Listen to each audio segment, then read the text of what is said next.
Shalom jemaat yang terkasih di dalam Tuhan Yesus Kristus, berjumpa kembali kita di dalam Renungan Harian GKI Kebonjati bersama saya Frida. Semoga Bapak Ibu dan Saudara yang terkasih dalam lindungan Tuhan dan merasakan sukacita kasih Allah di dalam kehidupan kita bersama.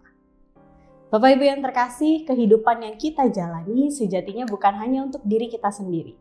Segala sesuatu yang kita lakukan, hasilkan, dan perjuangkan akan lebih bermakna ketika memberi manfaat bagi orang lain. Misalnya seperti ayam yang menghasilkan telur atau sapi yang menghasilkan susu. Keduanya tidak menikmatinya sendiri, tetapi memberi kehidupan bagi manusia.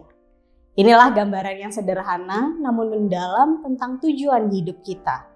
Menghadirkan kebaikan, sukacita, dan manfaat bagi sesama.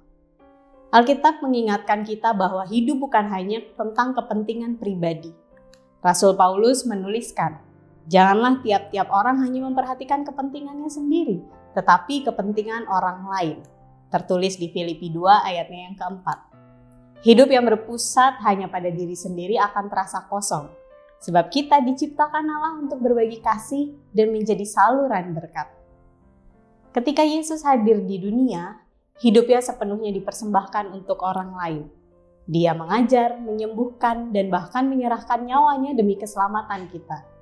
Yesus berkata, Anak manusia datang bukan untuk dilayani, melainkan untuk melayani dan untuk memberikan nyawanya menjadi tebusan bagi banyak orang. Markus 10 ayatnya yang ke-45. Dari teladan Kristus kita belajar bahwa hidup yang sejati adalah hidup yang menghasilkan sesuatu bagi orang lain. Meski kadang kita sendiri tidak menikmatinya secara langsung.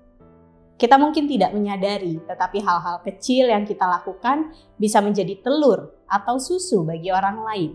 Senyum yang tulus, doa yang dipanjatkan untuk teman, waktu yang kita luangkan untuk mendengar, atau tenaga yang kita kerahkan untuk menolong semua itu dapat menguatkan, menyegarkan, bahkan menyelamatkan orang lain. Hidup kita bukan kebetulan, melainkan sebuah panggilan untuk memberikan dampak positif bagi orang lain. Yesus juga menegaskan, kamu adalah terang dunia, kota yang terletak di atas gunung tidak mungkin tersembunyi.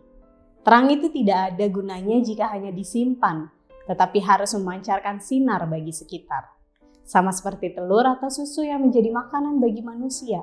Demikianlah hidup kita dipanggil untuk memberi kehidupan, harapan, dan sukacita bagi orang lain.